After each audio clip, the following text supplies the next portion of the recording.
Raz, dva, tři, test, test, test, 1, 2, 3,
4, 5.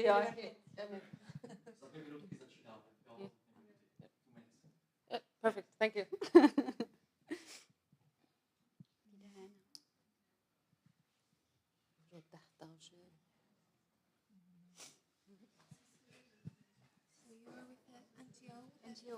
From the 2%, and we focus on equal representation of women and men in politics and in decision making in general. Okay.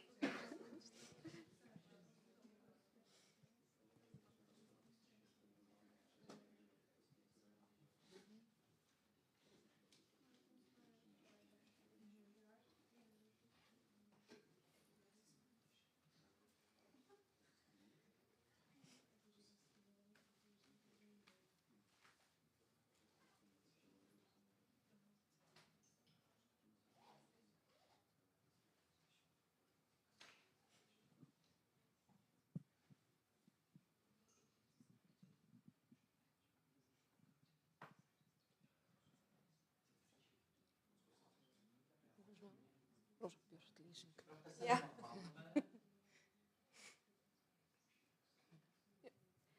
Good evening. I would like to welcome you at the discussion Gender Equality in Iceland, History, Strikes and Politics that is organized by NGO Gender Studies. My name is Markéta Kosmotlova and I'll be moderating today's event. This event is live streamed, so I would also like to welcome those who are connected online. This event should take 90 minutes, and you will have the possibility to ask questions for our guests at the end. The panel discussion takes place within the project From Eliška Krásnohorská to Jiřina Šiklová in the footsteps of women's education. The project has been supported by Iceland, Liechtenstein and Norway through EEA grants. This event is also part of the accompanying program of the exhibition Feminist Prague, places where history was written. And you who are at the Campus Hybernska, you went through this exhibition, which will be available until the 18th of April. So you are welcome to come anytime, because I guess today you won't have so much time, but we would like to ask you if you could also, there is an interactive map that you could join, and we would be delighted if you put also some messages into the guest books. The exhibition is in Czech, but it's English friendly because there are QR codes and you will have also English text from there. the discussion is also part of the series Tuesdays with Jiřina Šiklová Library. And if you would be interested in more events that are coming up, you could subscribe to newsletter of Gender Studies, and you will get the invitations to those discussions in the future. So you are welcome to use the QR code. And last but not least, I have a favor to ask you. And if you could fill out a questionnaire, there's also QR code. And when you will be going out of Campus Hybernska, there will be also printed questionnaires that you could fill out. And if you registered for this event, you will also get the questionnaire later in your mail.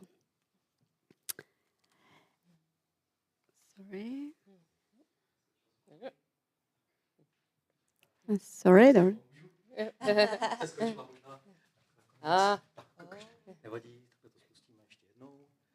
It's always technical issues. Technical issues. Sorry for that.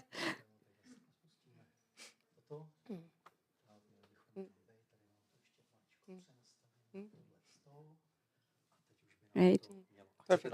Perfect. Thank you very much. And now it is my pleasure to welcome here our guests from Iceland. I would like to introduce Rakel Adolphsdóttir, who is a program director of the Women's History Archives at the National and University Library of Iceland. And I would also like to welcome Sigríður Jónsdóttir, who is performing arts specialist at the Theatre Museum, an archive located at the National and University Library of Iceland. So welcome here. Thank you for having us. Thank you. Thank you for coming to the Czech Republic and for sharing your thoughts and inputs. Iceland is well known for gender equality. It's always in international comparison, you are the first, or you are at the top. You are first at the Global Gender Gap Index. And my first question would be, what are the milestones, according to you, that were crucial for gender equality in Iceland in the history of feminist movement? What do you think were the biggest milestones? Rakel, would you like to start? Yes. So how far should I go back? No, I'm gonna keep myself to the 20th century, but I'll allow myself to go to almost the beginning of it. So in 1907, the Women's Rights Association was founded in Iceland by one of our sort of main characters, suffragette, if you will, Bríet Bjarnhéðinsdóttir. Now, she founded this Women's Rights Association to get the women's suffrage, so right to vote. But what they did in 1908 was that they founded this women's political party with only women in it. And they sort of prepared for municipality to take part in municipal elections for the first time and won a landslide victory. So that's sort of how we find our start. In 1915, we got the right to vote, but only if you were the women, only if you were 40 years of age or older. But that was then in 1920, every woman got the right to vote the same as men. But if we jump to time to sort of our current situation, so in the 1970s, we had the Red Stockings movement that came, very colorful grassroots feminist organizations of mostly young women. And then in 1975, we had this Women's Day Off for Long Friday. We'll talk about more, I think, later. The 1980s, we had a woman who was democratically elected head of state, the president, Vigdís Finnbogadóttir. And then in 1982 and 83, there was another sort of great political initiative. It was a women's association. It was a women's political party. Only women who decided to run for parliament. And that sort of was a crucial idea because there were only 3 women in parliament in 1980 or 1979 in the elections out of 60 members. There was almost no woman in position and power except for Vigdís Finnbogadóttir, the president, that became because of the strike. But with this women's list, they jumped from 5% to 15% women in parliament, and from there on out, it's now to almost 50% in women in parliament. So I think the big turnaround came in the 80s. Would you like to add something? Well, like I said, in your introduction, my background is more in the performing arts, so there's a lot of similarities which we will possibly, or sort of connections, because Iceland is very small. So these were all women, often the pioneers, all knew each other. And from my angle, it would be, I think as well, the election of Vigdís Finnbogadóttir was like a turning point in the 1980s and the late 70s, but that would not have happened if not for the Women's Day Off or the Women's Strike. So these are all interconnecting events that happen, and you can also see that from the performing arts side, we've had very interesting, very powerful women who have had leadership roles in the performing arts. The Reykjavik City Theatre Company was founded in 1897, and some of the founders were indeed women. So from the beginning, they had voting rights within that organization. This company is still acting today, and we've had Vigdís Finnbogadóttir was also the first woman who held the opposition as an artistic director of the Reykjavik City Theatre Company, the same company from the early 70s, and it was her last professional job before she became president. So I think there's a lot of connection, and this is part of my interest, even though I come from the performing arts. And I have to add, in the Women's Rights Association in the early 20th century, a lot of them were connected to the theater.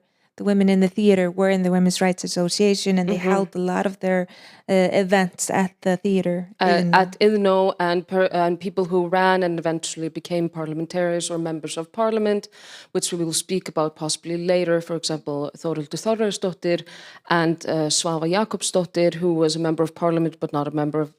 She was a member of parliament before that. So we have had writers and activists. And sort of women leaders who are like in Prague and had to wear many hats and were involved in various different organizations, whether it was literary, labor movement, political movement. So they all were interconnecting. Thank you. I would like to explore a little bit more into the history of feminist movement. You have already mentioned Red Stockings. Could you tell us more? Who were they, and what kind of materials do you have in your archives? Yeah, so the Red Stockings, they were this group of women who were the first visitors at the Women's History Archive, Kvennasögusafn in Iceland. Now, the Women's History Archive was founded in the sort of a home of a woman, very close to where it is now, but now it's part of the National Library. And they were the first visitors to visit her and write in the guest book, these women of the movement. They were at first, in the 1970s, they were sort of in different political spheres, but most of them were young women. Many had children already, so they were young mothers without university education. Many of them had followed their husbands at like age 22 or so when they would study abroad, and the men and the women would sort of follow them, but they got in connections to ideas from the United States, specifically in Denmark and Sweden. So they would sort of bring back a lot of those ideas. Many of them were artists, some performing artists, but also, and other things. So things were very colorful. Their posters were beautiful. And they were also very funny, and they had a lot of songs. They had a good time, but they were chastised. Most of them divorced their husbands and married again, often in more sort of equal marriages. So they would become single mothers for a while. I think, and this differentiates the Red Stocking movement in Iceland from other countries. And so the Women's History Archive keeps their material, but it's in various forms. And we actually recently opened the website in Icelandic, but we're hoping to translate it, where sort of they are writing about their issues from the 70s and 80s, and then we sort of digitized most of their material, so. And how were Red Stockings viewed by Icelandic society at that time? Were they seen as radical, or how they were accepted by other women? Yes, they were radical. They were radical. It was like a bad word, a Yes. red stocking. Now we're prideful, I think, many. And they would meet in sort of basements of one woman who lived at the basement of her parents' house, and her parents were very bourgeois. So, they would just sort of whisper, like, oh, the red stocking moment. They're meeting downstairs. But then they were able to open a house. Now a lot of people want to say, oh, I was in the Red Stockings. They tell me, and I'm like, I have no record of you there. But it's nice to think that sort of the history has swayed. But there were some. What they also did was you could go, oh, I want equal rights for women, but I'm not like those Red Stockings. They're a bit too much for me. But I'd like some equal rights too. And they focused a lot on university degrees, a lot of daycare centers. And Healthcare to do with healthcare, abortion rights, and various topics that were very controversial at the time and still are. Yeah. And these were, like you said, radical ideas, even for women who considered themselves liberal, who had university education, and who are often, like you said, sort of talk about it like they were more connected to the movement than they actually were. So it's become a badge of honor. And what is wonderful about this movement is very many of them are still alive and still very active. When this website was opened, it was a communal effort as well, which I really liked, because you had them write text. They actually came back and they looked at their old material and reviewed it and sort of were, in part, sort of writing their own history. Exactly, and they were remembering and reviewing, and they didn't agree, so the text had to agree. It was very democratic, really, but it was a beautiful experience, and I'm very keen on how you grow older as an activist, and there's still many of them activists to this day, and they're kind of flattered. They're so inspiring to people because they don't realize sometimes what impact they had.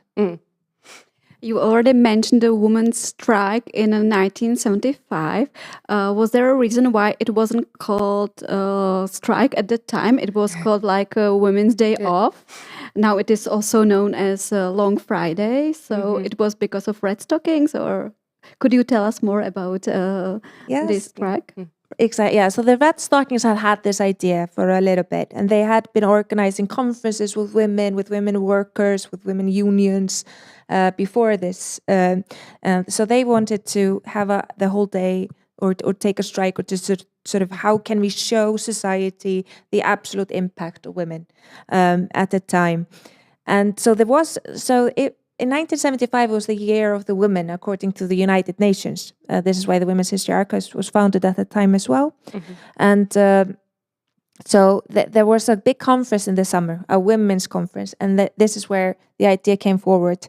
But many thought it was too radical to call it a strike.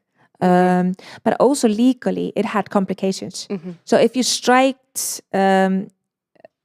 they couldn't really strike without, then they could have been fired. So they called it a day off and managed to persuade almost everybody to give women get their day off. It made it more accessible. It made it more accessible and a little bit less controversial. Some hate it. And a lot of women say, we called it a day off, but I was on a strike. And then they were also on strike from their homes. They would not cook. They would not sort of take care of the children. They say that hot dogs they're sold out from the stores because all the men sort of ran to try and buy something they could cook.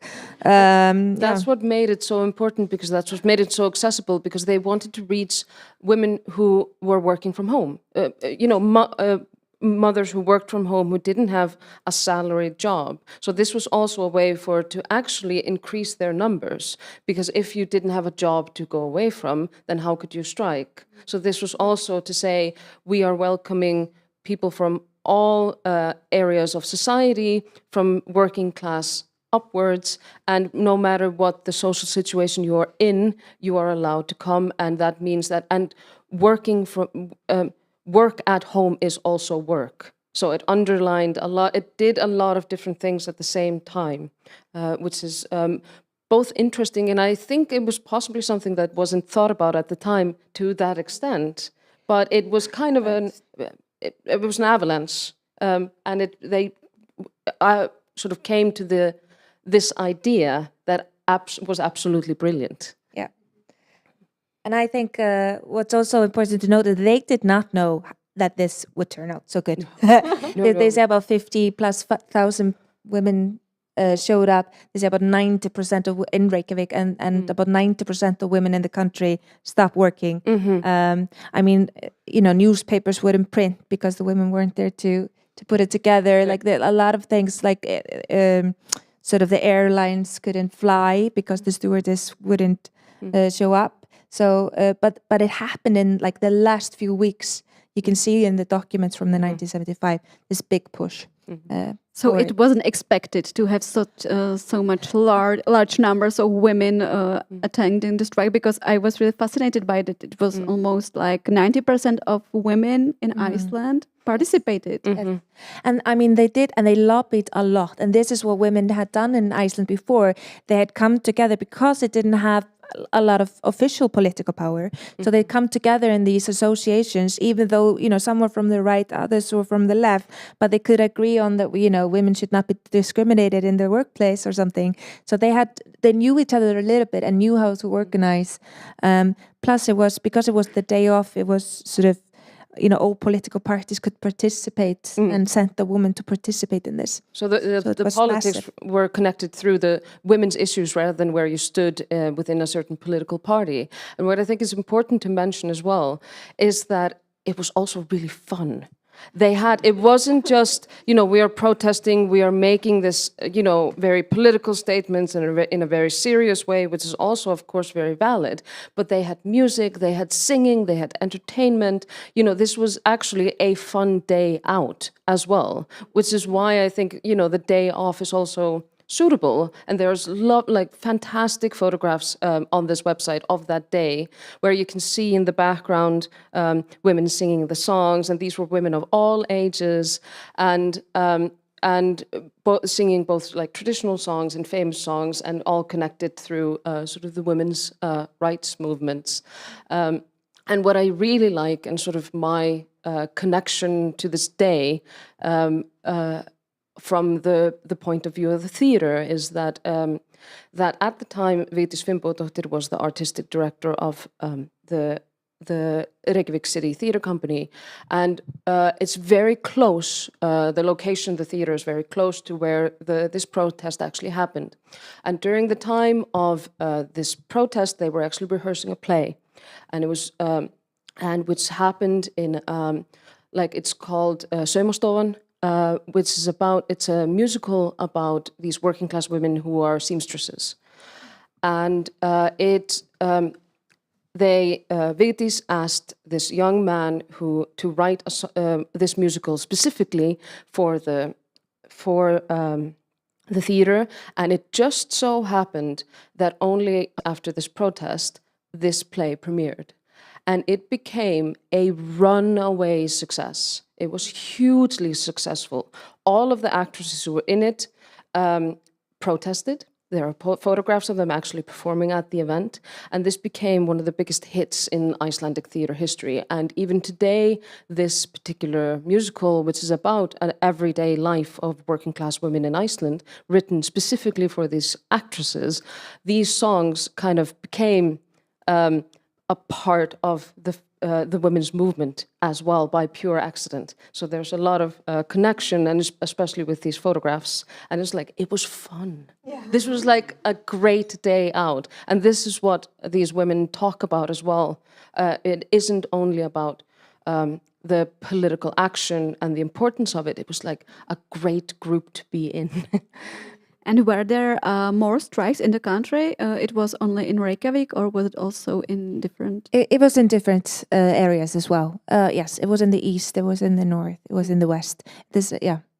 So absolutely, but I mean, almost I can't remember the percentage, but almost every, like a lot of the population lives in Reykjavik or close by, and they would drive to Reykjavik.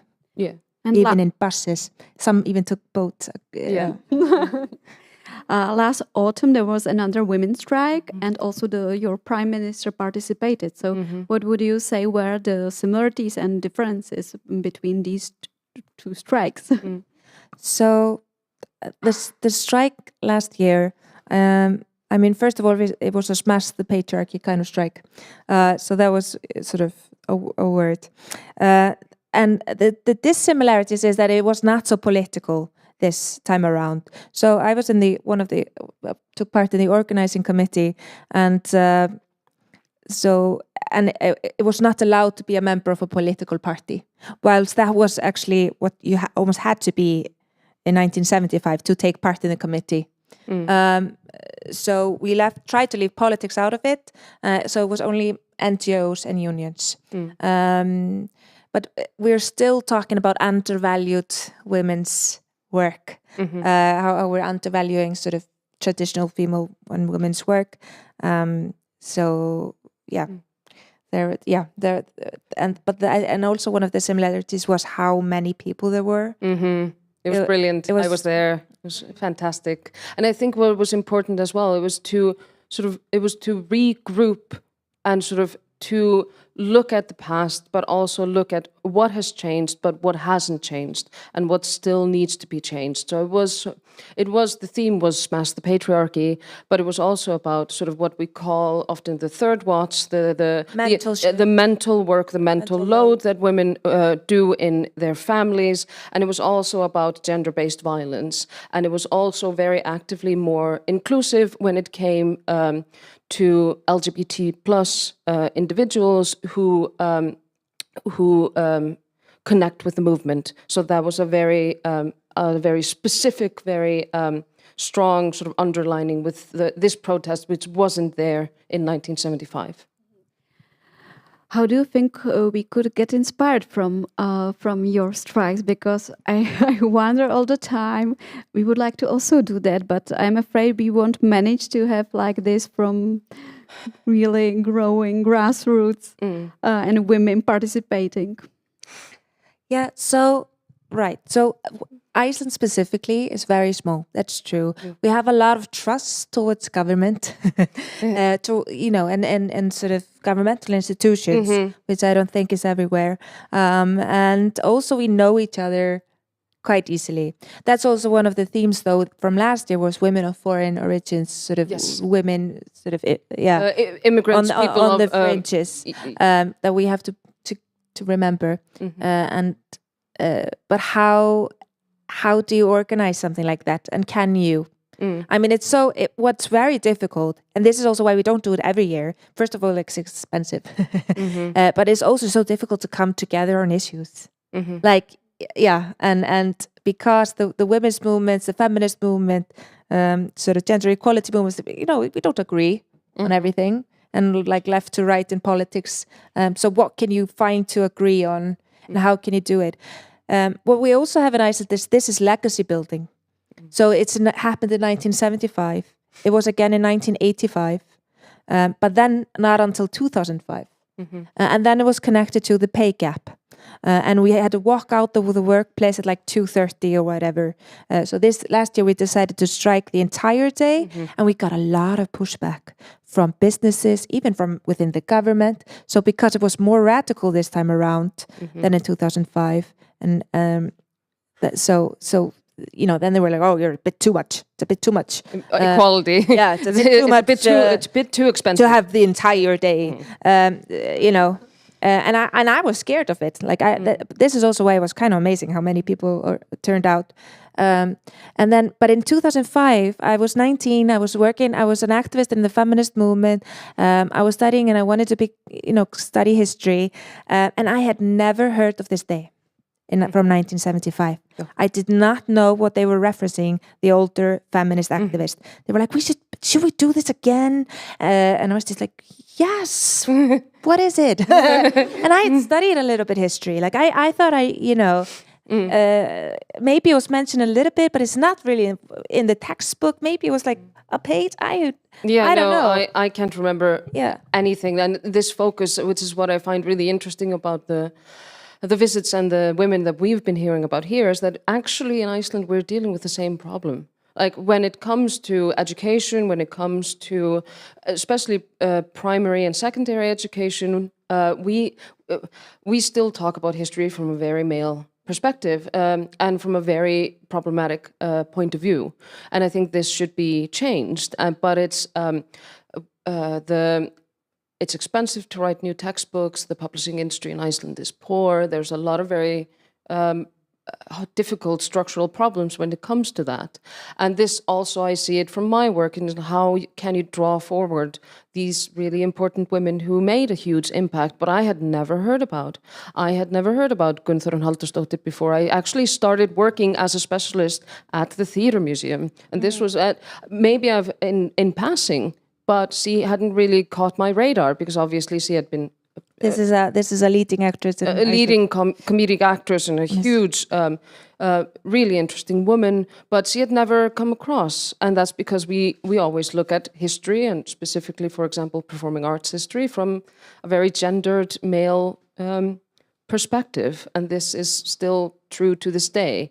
And we talk about Icelandic history in a very, in a very traditional manner often, so I'm not surprised. And when that I didn't know in 2005. That I didn't know. Yeah, I mean, no, now it's in 2005, 2010, 2016, 2018. So it's very dispersed. But now, sort of young feminists are like, why aren't we striking? It's the 24th of October. Well, it's not, so it does cost a lot of effort and energies, but it definitely refocuses the entire society. But I don't know, is there like forums for all these sort of feminist initiatives? Do the NGOs meet? Do you have a conference? We have a network of feminist NGOs. Yes. But these are seen also portrayed by the media as something radical, maybe as the Red Stockings, so we are a little bit behind in the history. Yeah. But sometimes you need the radicals to say, oh, we're not that radical, but we like progress and equality. But it seems that we have something in common, because at the textbooks you didn't hear about this strike, so it's really because in the Czech Republic also we don't hear about women such as Františka Plamínková, who was very important figure in feminist and women's rights movement. So. And even there are aspects, for example, because if we're talking about one woman in particular, we can talk about, for example, Svava Jakobsdóttir, just as an example, because she's one of those women who, like in this exhibition, she's only talked about in a very limiting way. And she was an author, she was an activist, she was a playwright, she was a politician, she was a member of parliament, and everyone knows her name.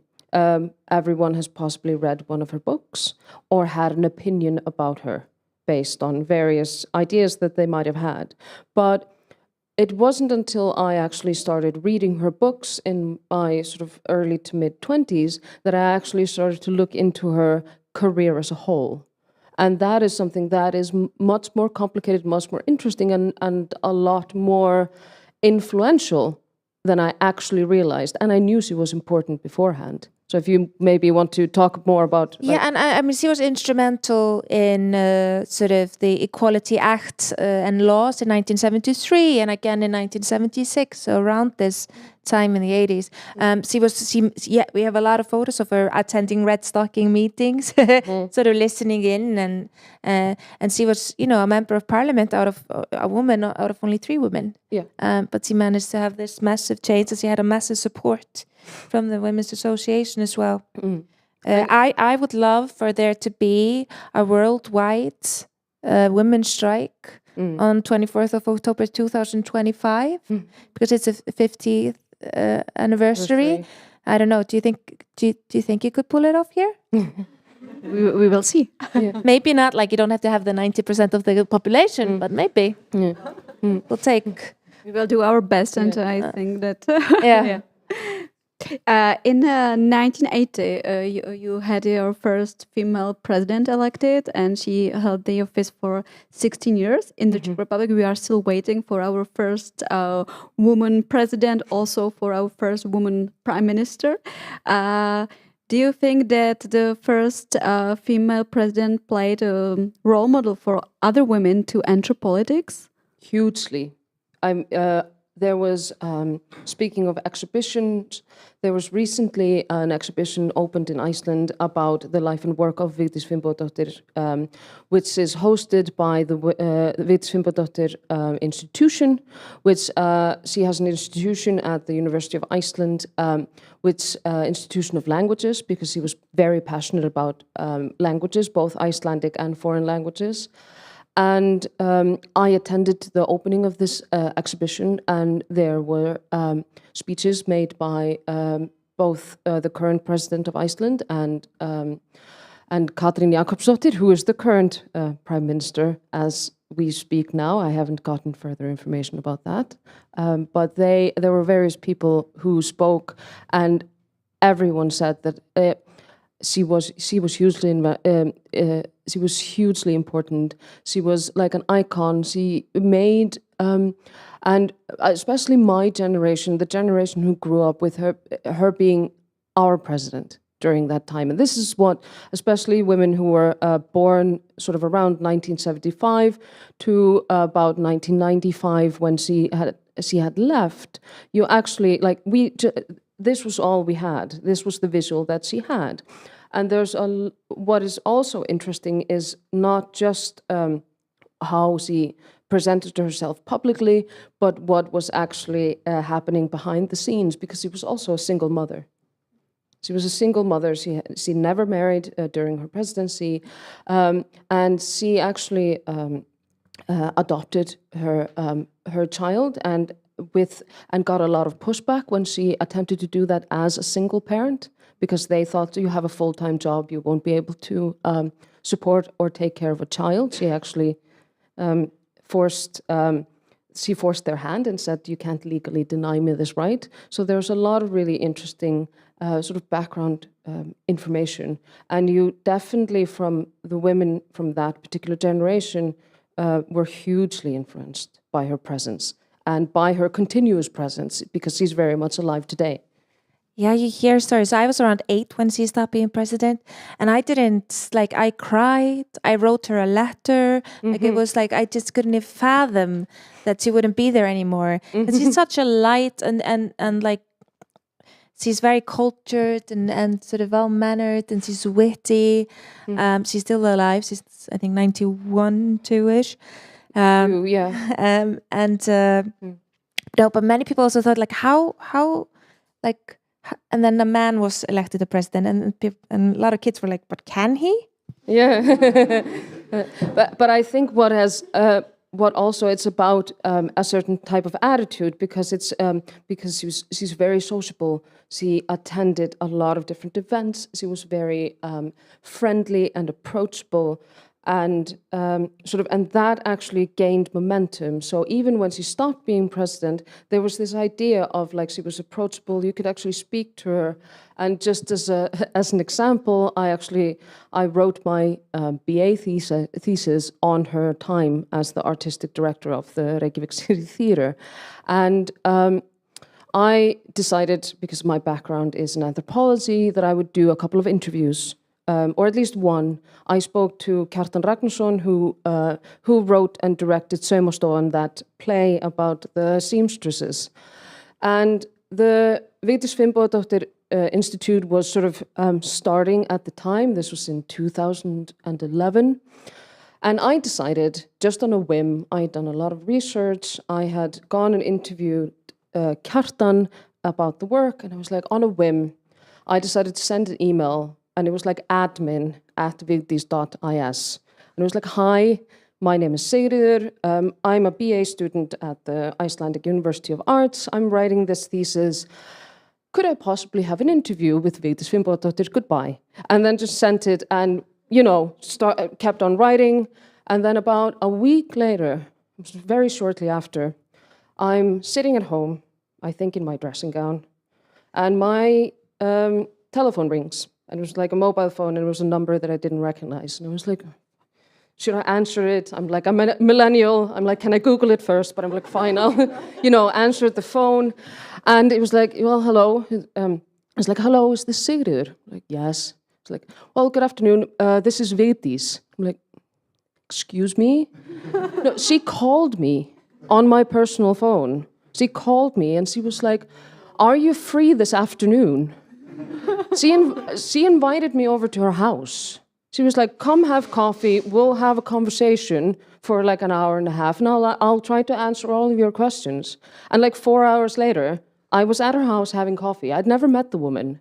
So it's like, that's the type of, this kind of the personal approach, the personal touch, and the actual care about other people's interest and about other people's education.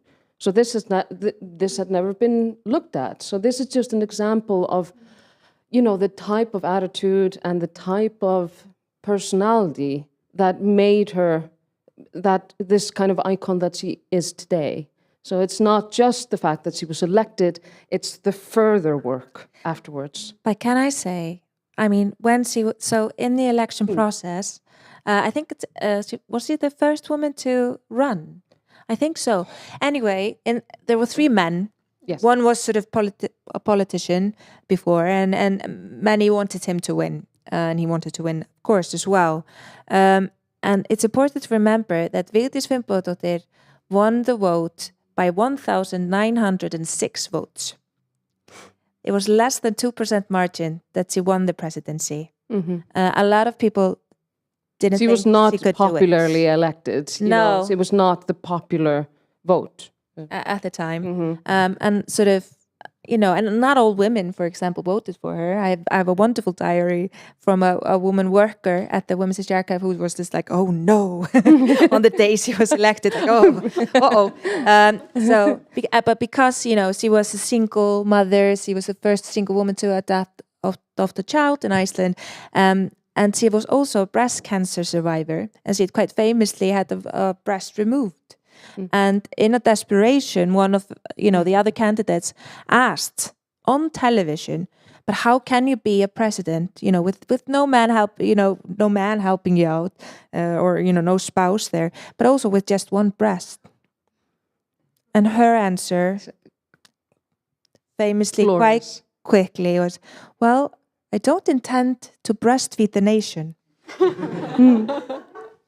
Great response. Yeah. Yes. It's conversation over. You can get it on a T-shirt now. Like, yeah. I'm not going to breastfeed the nation. Like, what's your question? Mm. So, just she was gracious. She was witty. She was funny. She still is. Sorry. No, and it is. There is. We obviously adore her. But I have an uncle, and he was just like, all she did was plant trees. Yeah. Like he's still not. But I think also what has sort of strengthened her legacy was the type of focus she had on the issues that she represented. So it was human rights, it was languages, it was culture, very very much underlined, and also environmentalism. So she made a point of planting trees wherever she go.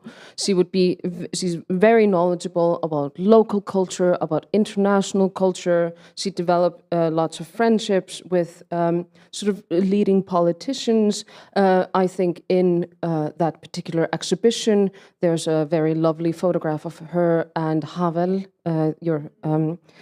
and they actually, he has some connections to Iceland. His plays were performed, and she actually received, I think, an honor, the medal that's in his name, and that's actually displayed in this exhibition as well. So she cultivated very interesting, very diverse relationships with people from various backgrounds, and I think that's also sort of cemented her popularity and her sort of lasting legacy, and it's incredible. These type of people, especially in the culture industry, often up until very recently, because she was the artistic director of the theater, she would get invitations to premieres. That's kind of like an honorary thing.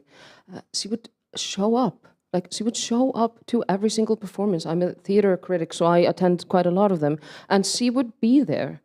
And because she took an active interest, not just on paper, but an active interest. So she was interested in what was going on at the moment. So this is the type of sort of activity and this type of attitude that sort of is like a token for the way they see us as a person, but also as a politician and as a statesperson.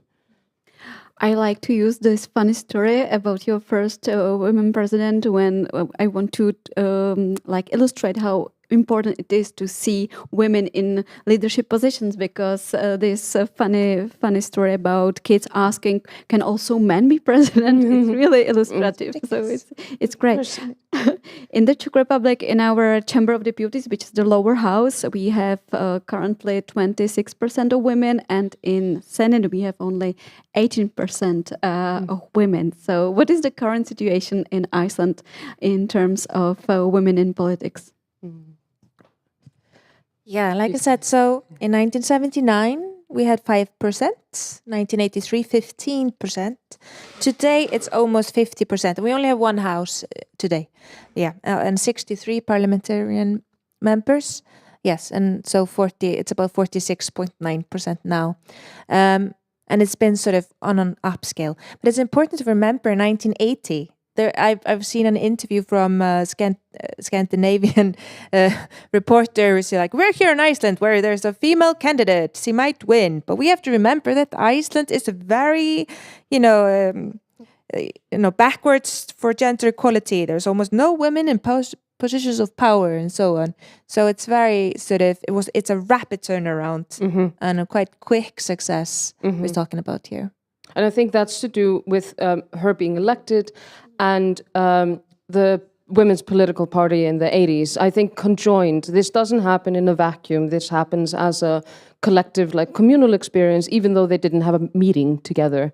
But these were all people who were interconnected and spoke with each other often, attended similar events. So because of these two things that happened at the same time, partly to do with what happened in the 70s, it became like a landslide. And I have to say, the Red Stockings, like some of them are very good friends with Vigdís, and they worked on her campaign, but they were not very visual.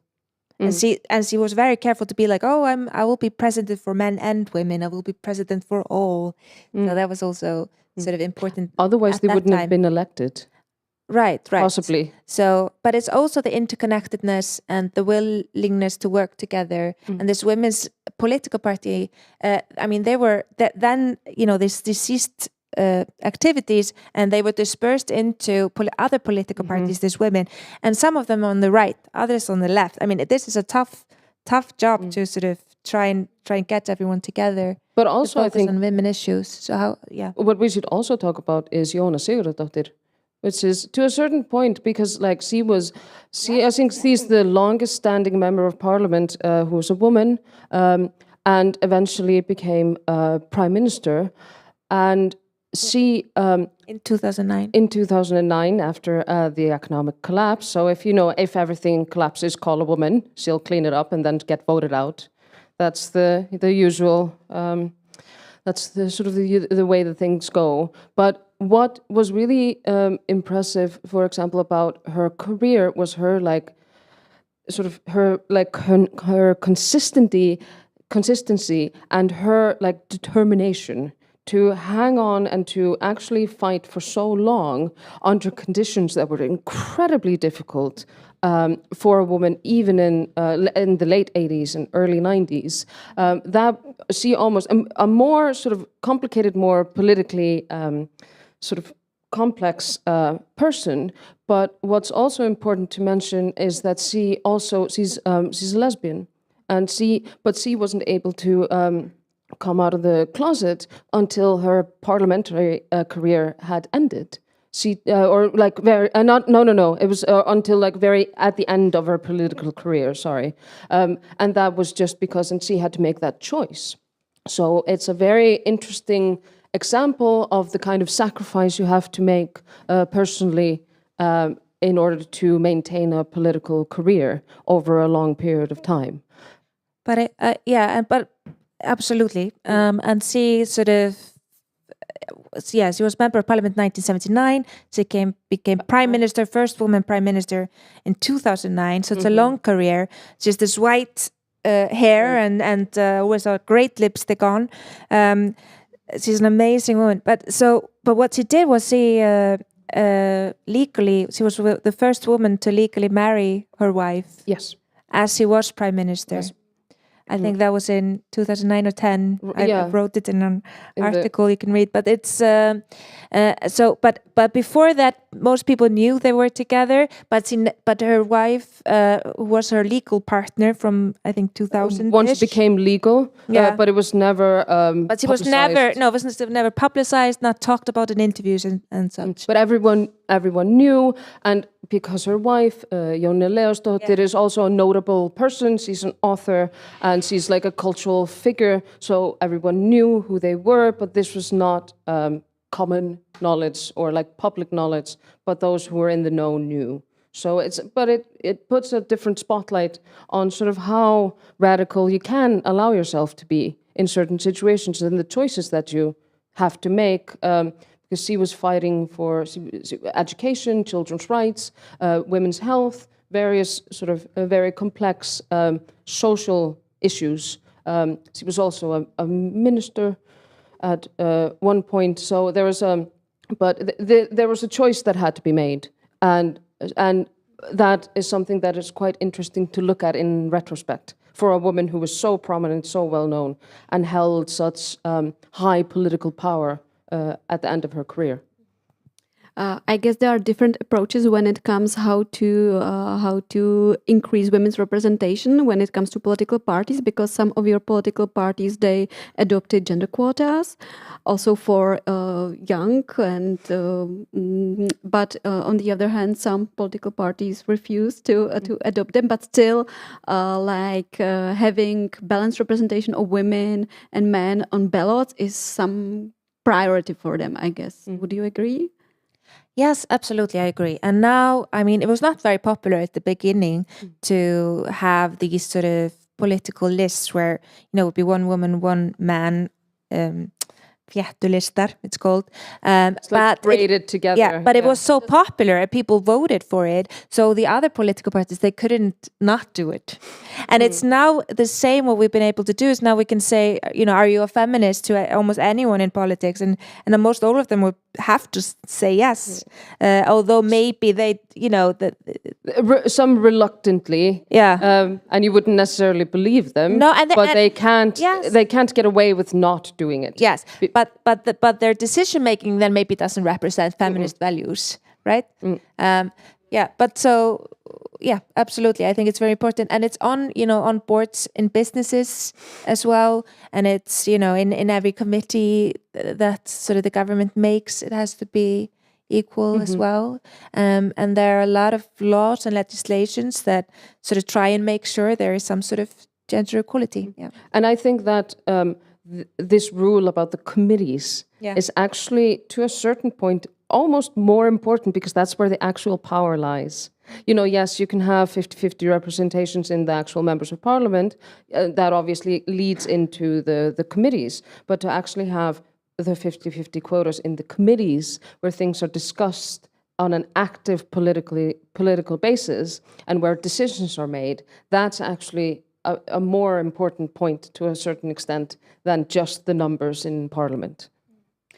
I'm looking forward to the situation in the Czech Republic where most of the politicians would say they are feminists. So I hope that I will be able to see this. But like I said, these are in words but not in action. So it's it's a start but not necessarily. And like you were saying, Iceland is topping all of these lists. And are top 3, for the first top 5, whatever. But the actual reality of it is something completely different. We our situation is quite fine. We have on average much better, like the indexes show. But there's a lot of work to be done. So there's a very problematic. It's problematic to look at it as this some sort of ideal. country and this sort of ideal way of looking at things, because there's a lot. It required a lot of work. The work isn't done, and the reality is very different. Like, for example, with these quotas in companies, in the boards of companies, these are hugely unpopular with many groups of people, especially who work within these companies, and that goes from men and for women. Yeah, and you have to say, like, the unadjusted gender pay gap is around 9%, and the adjusted is about 4%. But within the financial sector, it's 26%. Within for leaders, it's more, it's higher than that. So yeah. You brought me to my next question. Yeah. What do you think are the current challenges for Icelandic society when it comes to gender equality? Yeah, I really love the title, gender equality, like question mark. Yes. Also, like, we're so afraid to rest on our laurels because there is constant pushback. Like, there are people waiting for us to be too tired to go forward with this gender equality. But there is sort of this mental load we keep talking about. So even though we have parental leave, and sort of both parents have to take some leave. I think it's 3 months each, and then 6 months to share. To share, yeah. And if fathers don't take the 3 months parental leave, it ceases to exist. Like, nobody can use it instead.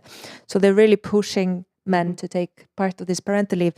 So now we're talking about also the mental load and sort of all that has to do with in the home and the care of the elderly parents, and sort of, do the kids have clean, who's doing the housework? Yeah. What is the subdivision within the home? Like, who's doing what? And how does this impact women in their day-to-day life, and how does this affect relationship that they have with their partners and with other people and with their children? Because it's also this idea of creating a legacy, of showing that this is equal. The home should be an equal workplace as well, where you are taking equal responsibility for your home and for your family. And this is hugely controversial. And there is we also have sort of the feminist backlash, especially with younger men and certain aspects of society. So we do have these men who consider us having gone too far, who think equal pay is a ridiculous way of calculating equality. So there's that, and there are niches, for example, in Icelandic policy where there has been a backlash, and I just want to, because this happened recently, and I've been sort of following it on and off for many years, is the Icelandic Football Association. Which is, of course, very niche. It's sports affected, but I mean, this is the most popular sport in the country. And there has been a lot of pushback, especially with who sits on the board, who's in leadership positions. Recently, 2 women who had been leading, who was the president and the actual the general manager, they left under very sort of torrent circumstances. There has been a lot of discussion about the sort of if women feel welcome being in leadership position in this particular organization, and there seems to be a very obvious backlash in who wants to join, who wants to be in committees and on the members of the board, and this we haven't seen the end of it. And now we have and all of the central leaders are going to be men now. So it's just one niche, small example. No, but there's this pay gap, of course, within sports. So women footballers get way less salaries than the men, but also what we're dealing with in Iceland is gender-based violence and misogyny in the society as well. And so many in the national team, football team, the men national football team, which has been quite popular and doing quite well, but many of them have been prosecuted for sexual violence and crimes. So we also have this sort of and things have been drawn back. They had been not decided to prosecute. There's been various different ends to these issues. It's also about who attends the games, what kind of playing time women get. This is reflected in the international, in the international world as well. Also about how the team is spoken about, what kind of questions they're being asked. And during interviews, who's taking care of the kids? Can you be pregnant to be a professional footballer? All of this. So there is a definite reflect on this in the way, and for example, who watches the games, what kind of publicity it gets in the papers. And this is just an example, and this you can multiply this from other aspects of Icelandic culture. This is not just specifically to this sport, it's sports in general, and then you can multiply this to various other aspects of society. So I think there's a lot of work to be done. In Iceland, I guess fish industry is also crucial. So what about fish industry and when it comes to gender aspects of it or ownership of these companies? Thank you. Wow, I like this That's question. specific. Yes, that's very specific. Yeah, fisheries is hugely important, and I have to say that the first women to strike in Iceland were the women in fisheries. In 1907 or 6. That was the first women's strike. They were the women who were working on the floor. On the floor, Yeah, yes. the lowest paid ones. Exactly. Yeah. Where was this again? This was in Sigríður. No. This was in Reykjavik, I It think. was in Reykjavik, yeah. Yeah. Sorry. So the fisheries, and what was the question? Like ownership. Yeah. The men. It's a corrupt business. Yeah, no, it's owned by families often. These are family-run businesses. It's been a huge, they've consolidated a lot of their wealth within these families. It's become huge international businesses. The CEOs are mostly men.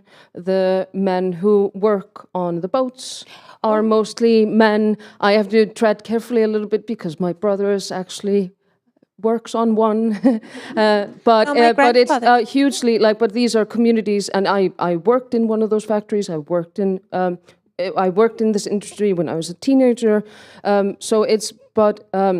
But this was also a way for working class women to earn their salary. But they were often lower, so it's hugely controversial in Icelandic society, and there's no solution in sight. I think it goes round and round in circles, and because these are run by these often families, they are not. This won't have an actual solution very soon, and it's because of the government policies as well. This won't be changed anytime soon. Yeah, so they get these quotas from the government, and yeah, but there's one woman who is immensely wealthy due to this, and in the sort of south of Iceland, in Vestmannaeyjar, that I can remember. But then there are many more men, and also like these. There's a culture on these boats that can be quite misogynistic. But I do have an awesome story about women who were on a big boat in the fisheries during Freezer ship, or was it? Yeah, fishing boat. Yeah, the togari. Yeah, freezing. It's usually like big trawlers, the freezer ships. Yeah. So trawlers. they're for weeks out. Yeah. On the sea, and there were 3 women on board. They were all in the sort of kitchen, and it was the 24th of October, 1975. So they striked. Yes. They striked, and they there's an awesome story about sort of that they wrote. That's my sort of one of the women I was with in the feminist association, or sort of the grassroots movement, wrote this story out from her mother. Her mother was on the boat in 2000, and in 2005 she wrote this story about how sort of they striked, and the men were like, "Oh, how can we get some coffee?" And they were like banging on their door and like, "You can't do this. We all have to work." And there's special laws out on sea. And then they were like, the captain wants to speak to you. And they were like, oh, we're in trouble. And they go into the captain's quarters, and they say that they're quite scared. but determined.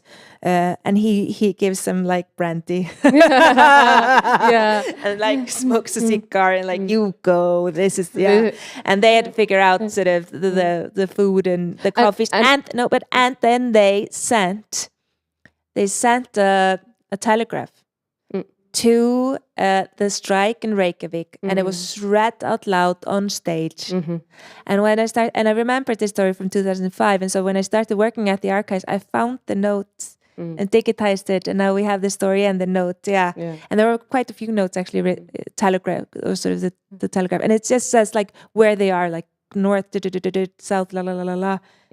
Sort of, we are also on a strike and we support you. True. Yeah, it's a great story. And I think, like, even because I saw a telegram as well in the archive connected to Vigdís, which is sort of being compiled, was that when she was elected president, I think there was a telegram from the crew of one of these trawling ships. There was like, "You go, Vigdís. You know, this is great." So, like, you know, they're as complicated as society in general, but I think it's a very male orientated industry, like any. And what is also like, this is hard labor, but this is very well paid. So like with, for example, you can compare it to, for example, oil rigs. Is that it's, you know, the higher paid jobs, the less likely it is that a woman actually gets her place. So it's that connects to it too. And what is the position of migrant women in Iceland? Because you also mentioned migrant women or women of. Yeah, absolutely. So migrant women, are sort of on the fringe of society. Some of them have become, you know, sort of members of parliament or political leaders. One of them is the spouse of the current president. But in general, they sort of face more hardships and sort of less equality. And just right now, there's for the strike, we made a Facebook group for those who were going to organize the strike, and because it's an open thing, nobody owns it.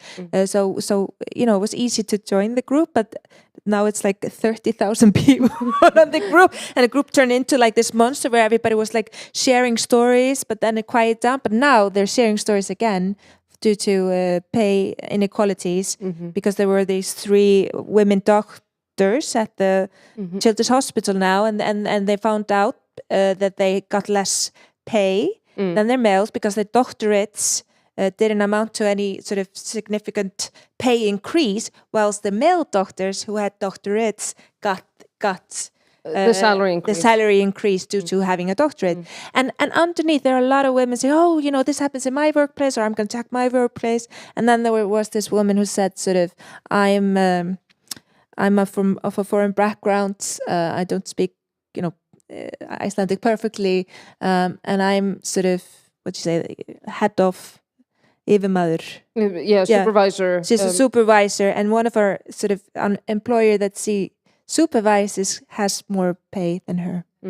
So they and that's proven to be the fact that they get less salaries. And often these marginalized women have less opportunities. Their foreign education often isn't valued, so they end up taking jobs that the Icelandic people don't want. So they go into social care, health care, cleaning jobs, industry jobs that traditionally, at least, sort of the Icelandic women have considered themselves to be above, or it doesn't pay enough. So they filled a certain gap of very low-paying, sort of socially delicate workplaces, but are often caring for the children and the elderly. So in many ways, they've actually taken over jobs that were specifically female-orientated in the past. So it seems like, to a certain extent, history is repeating itself, but through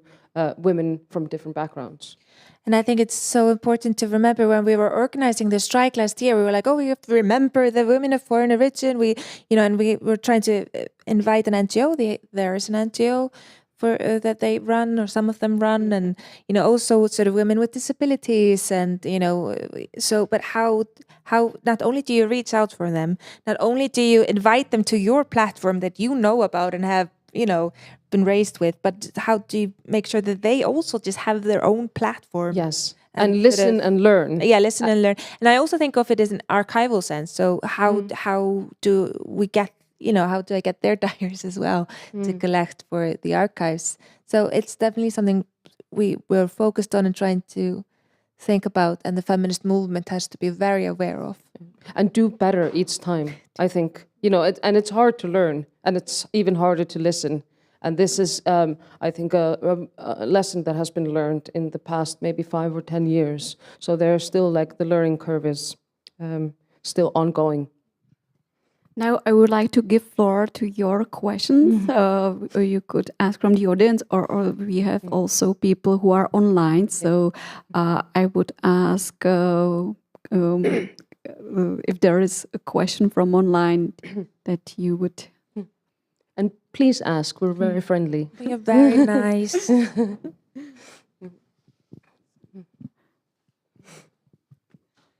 Thank you very much, Rakel and Siga, for a brilliant talk. It was very interesting. And I was wondering, because we were talking particularly about archival collections, and could you just please introduce us more about the Women's Archive in Reykjavik, because I think it's super fascinating, and also about your plans to develop it into the queer archive in the future, because I think that the queer history is even more marginalized very often. So if you can introduce it a bit. Thank you. Yeah, so the Women's History Archive turns 50 next year, and I'm sort of in preparation for that.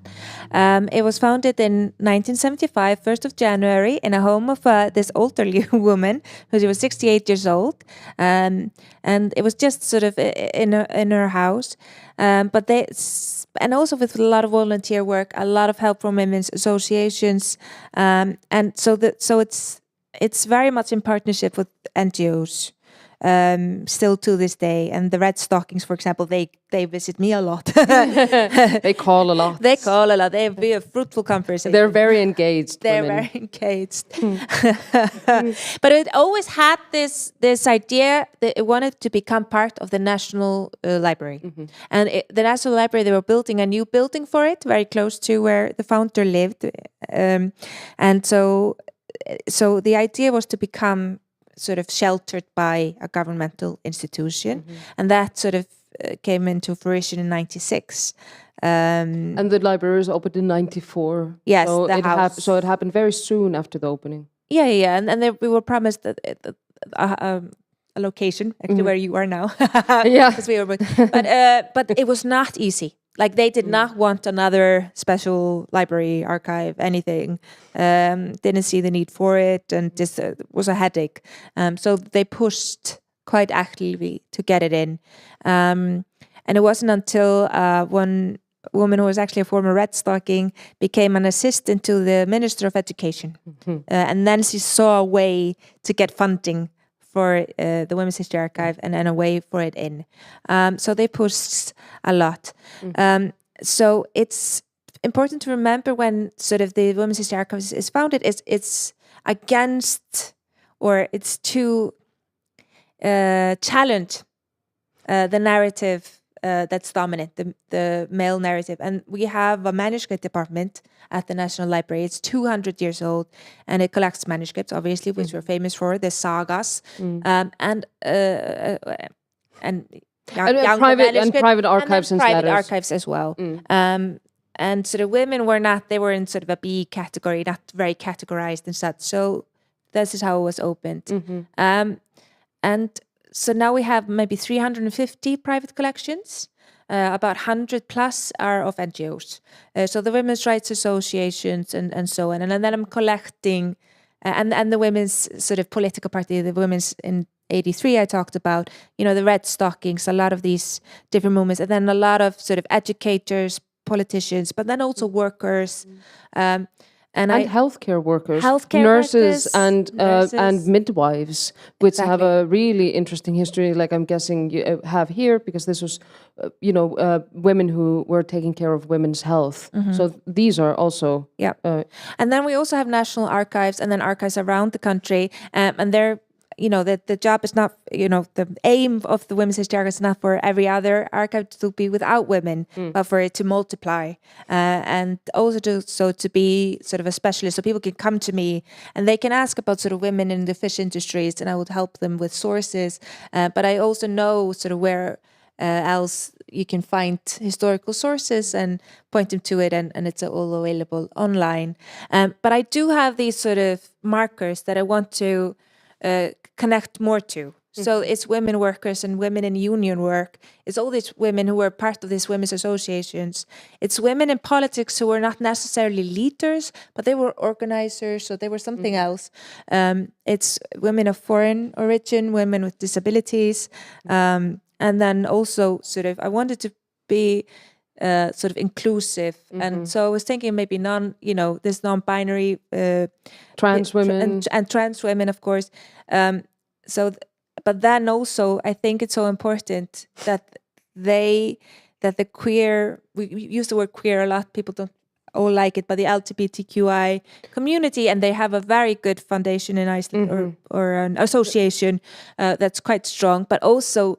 That was founded actually in 1978, sort of on the back of, and I think very influenced by the women's movement as well, as a grassroots, and there was obviously communications between the two groups. Yes, but I also like, and within the LGBTQI community, there are differences and different approaches and stuff like that. So I think it's important for them, or for there to be a specialized queer archive that would both collect sources. It would be a safe space.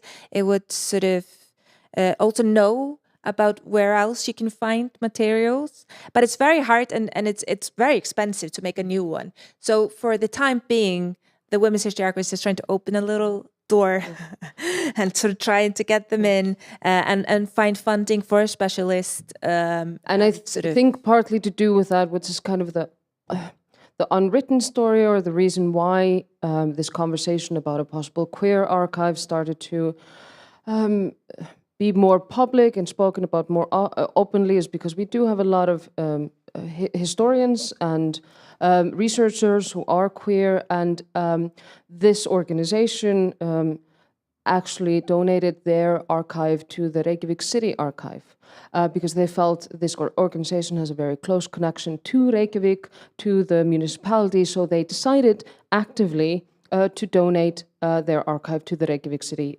Archive. However, last year, about this time last year, I think, there is this rule, there's this legal rule that says that local municipalities are allowed to discontinue their archives, to actually close them down. And when they close down, they get automatically put into the National Archive, which is the National Archive of Iceland. And over a span of about a month, it was very quickly decided and quickly agreed by the Reykjavik City Council to close down the Reykjavik City Archive. And this caused a huge controversy and a huge discussions about how can the biggest local archive in Iceland be closed literally almost overnight. And these people who have donated their archives in good faith all of a sudden realize that these archives are going to a much bigger national institution, which is obviously, like most cultural institutions, overworked, understaffed, and underfunded. So the fear is that these very specific queer marginalized stories will get lost in a much bigger bigger institution. So that's why this discussion about a possible localized, smaller, queer archive with the specialized knowledge would be a possibility in the future. And an entryway, for example, is through the Women's Archive, because what we have sort of tried to show is that in order for for specific knowledge to be disseminated, you need specialists to do so.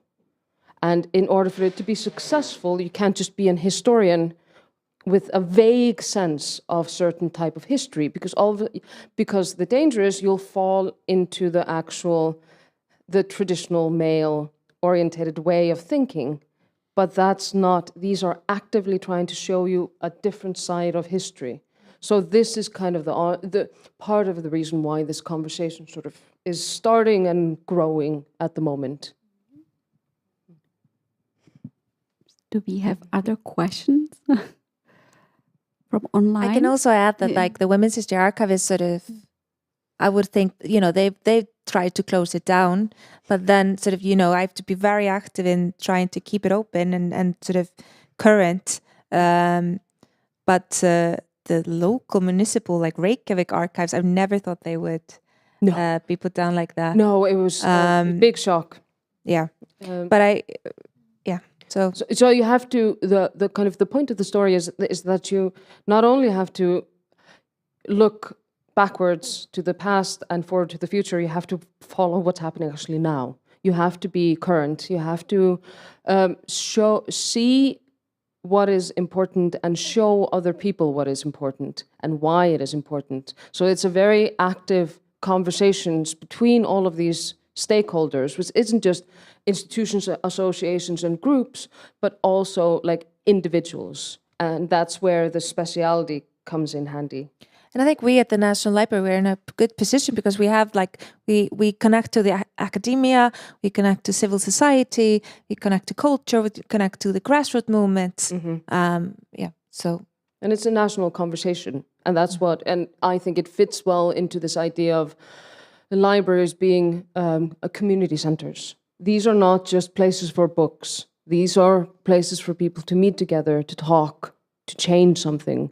And I think that's why, for example, the Reykjavik City Library has become very successful recently, because they have put a lot of effort and money into community engagement. And it's not just a place where you can pick up a book and leave. It's also a place where you can stay, meet other people, and get, and listen to them. And I think this is why the Tuesdays with this library is so important and fun. So thank you. Second question. Don't be afraid to ask, or you could No also ask about in. Björk. You could also ask in Czech, and we can translate it if you don't want to ask in English. I forgot to mention it. Sorry, I might have two more questions, maybe. But so first one, like regarding the gender history, because we as historians or archivists or anthropologists always have to justify our work regarding the gender or queer topics in here, So how would you argue, like if, regarding even the existence of women's archive or this kind of topics? So the first question. And the second one, so regarding language, I think it's really interesting in terms of I was wondering, how is it actually in Icelandic? Because in Czech language, it's pretty much gendered in contrast to English. So is it a current issue? Like, are there any discussions regarding the gendering or, getting into more inclusive way of communication? So how is it in Iceland, if you can mention? Thank you. Well, I can talk just shortly about sort of the language issue, because there are two things. Three things. Icelandic is incredibly complicated and grammatically complicated, and has a very long history. The language actually it has obviously changed in 1,000 years, but like fundamentally, it's very much sort of the core of it has very much stayed the same. And we're very protective. Yeah, and can I add, like, if you're learning the sagas from, millennial ago, like in Norway, you have to study Icelandic to be able to read the original sagas. So it's very sort of. Whereas we are taught how to read them in elementary school and then in high school, and we can. Yes, we certainly need a certain type of thesaurus to understand it, but it's much easier for us. But in regards to the way language is used, it's very much gendered, and that, for example, it means, and it's always historically been male in tone. Yeah, if you talk about everyone, it's always in the male. Is it the same here? Yes. And people certain groups of the country get infuriated when you use, for example, öll, which means everyone inclusively, instead of allir, which means everyone male. And there's like this. You are making a mountain out of a molehill. Like this is not, this is not necessary. And it's like, our language isn't necessary. We're 350,000 people in the middle of nowhere. Like it's, because we're so few and because we have such a rich history, everyone does actually agree that preserving it is really, really important. But the thing is, as well, is how to develop it. Because it's this idea that Icelandic hasn't changed when it's obviously developed and it's constantly changing. And this, for example, within the queer community, they have in recent years very actively made effort into making the language more inclusive. And that actually, for example, by creating new pronouns, by creating new ways of speaking, but actually creating new words based on grammatical rules. And making it very scientific and quite creative. And this has been, again, hugely controversial. An example that I gave earlier this week was that there was a competition last summer about how to make the word for grandmother and grandparent non-binary. And this was a public competition. Anyone could send in suggestions, and obviously and instantly the reaction was, they are trying to destroy our grandparents. That was the tone, and it was like they are trying to disappear them from the face of the earth. It's like, no, actually, we are trying to create more. We are trying to increase their numbers, not actually destroy what is beforehand. So it's a very active conversation. It's quite interesting, and I think we have a lot in common when it comes to this type of language. Yeah, and I think it's over. So this idea of having a competition for a new word is not new. Like for a computer, there was like you could send in, and we select the most beautiful Icelandic word every year in an open competition. Like and they pretend that this hasn't happened before. Yeah. Yeah, but I think because the women's strike in 2023 there was the women's and non-binary. And that was just the decision we made. And it was confusing to some. But it was very much against this, because there was a backlash for the queer community, especially for trans people, specifically for trans women. Yes. And it was being adopted from like the UK and other places. So it was very much the feminist movement actively just putting their arms up and saying, no, you shall not pass with this. And if you start with them, you'll come for us next. And this because we know this has happened before. Yeah. And it's like you come for one of us, you come for all of us. Yes. And this was the active conversation, because it's like, no, this was tried before. Yeah, and this means because we have a new word for non-binary people and then non-binary kids. I love those words. They're beautiful words. Yeah. And they fit grammatically perfectly. Yep. And so like this my ridiculously complicated language. Yes, and so you could see signs where you'd say go girl and then also go non-binary kid, which obviously in the English language doesn't exist yet. So it's stálp. So go stelpa for girls and go stálp for non-binary. Yeah. So that's what. And it's a mix between boy and girl. It's like stálp. I always feel like it's a mix between strákur or stelpa, stálp.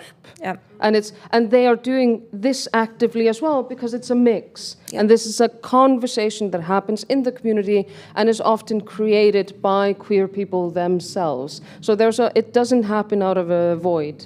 So that's why, for example, that word is lovely, because it sort of takes, it brings together. But what was most controversial about the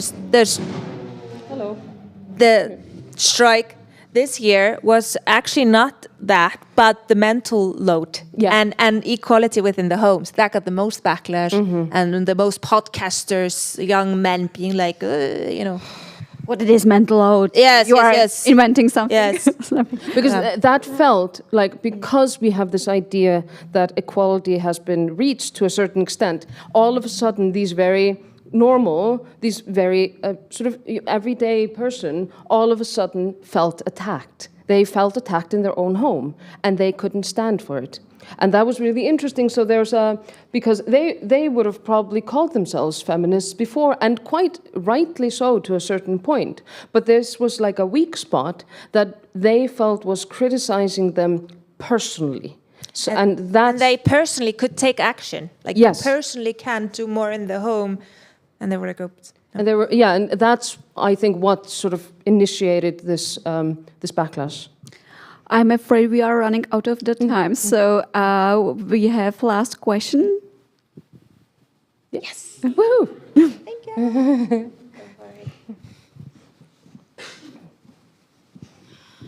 Thank you. I really like the discussion about the language, and I want to ask you about the surnames, because last few years we have a discussion about our women's surnames, and I met a friend on Erasmus. She was from Iceland, and I asked her about naming the kids after the mother is more okay, and she said, it was a few years back, it's still a little issue because it kind of means you have a single mother if you are named after the mother. So is it still it's still I don't know how to say it in English, sorry, but is it still a problem? So there are quite a few people who have sort of their mother's name as well in the name, and as you can see, we're both Dóttir, so that's the. But you guys know all about that. Now, it's still like most people are named after their fathers. Father's first name. So that's what's quite complicated. Is that it's the like Jónsdóttir is that I'm daughter of Jón. So and I'm daughter of Adolf. And what is, for example, often what has happened, which is recent, is that people often decided to call themselves after their mothers, and this is partly true that it was because of like a family, because of a family situation. But now, recently, what people have started doing is to actually call themselves by both of their parents' first name. So I would be Sigríður, Margrétar, and Jónsdóttir. And this is a very personal choice. It's becoming more and more popular. This is a private choice, but like I think traditionally, unless you have a family name, which many people do. Or some people do. Some people do. Then this is a choice that you can make, but I think in most cases it will be the traditional way of using it. Yeah, but now also talking about non-binary, you can also be something else, I think. Not son and not daughter, but a third. There's a suffix that's also, that was, I think, from this competition, or at least has become in active usage within the non-binary community that's gender neutral. But we have very strict naming laws. Yes. So you cannot have any name, but also before the National Registry could also register name if it was certain amount, so people couldn't be both mother and because it was too long, it didn't fit the box. But also, if you were a single mother and you had a child, your child would most often be the daughter or son of Jón, because that's the most popular it's the most common name. So it's like my name is Jane Doe or like Jane Smith. So we have a lot of these because of the naming rules and regulations, and this is a hugely controversial committee as well. The naming committee. The naming committee. It's probably it's in its death throes. I think we'll see the end of it sooner. But it was to preserve them. Yeah, there's a reason for it. It's a very good reason for it, and there's aspect of it that I like, but it's also actually the reason. It's not just because of the certain names are better than others. The idea is that they have to be grammatically correct. They have to fit into the Icelandic language, and only in the eyes of this committee, only certain names can do that. So that's the reason. Thank you very much for the interesting discussion. I'm afraid we have to finish because we are running out of the time.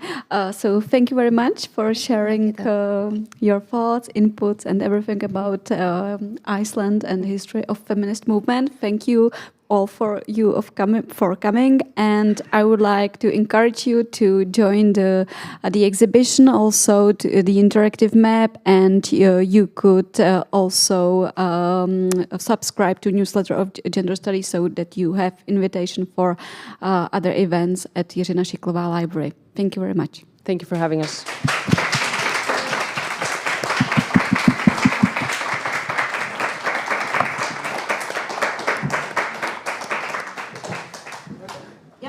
Now we're going to go right on the map. Yes. So please.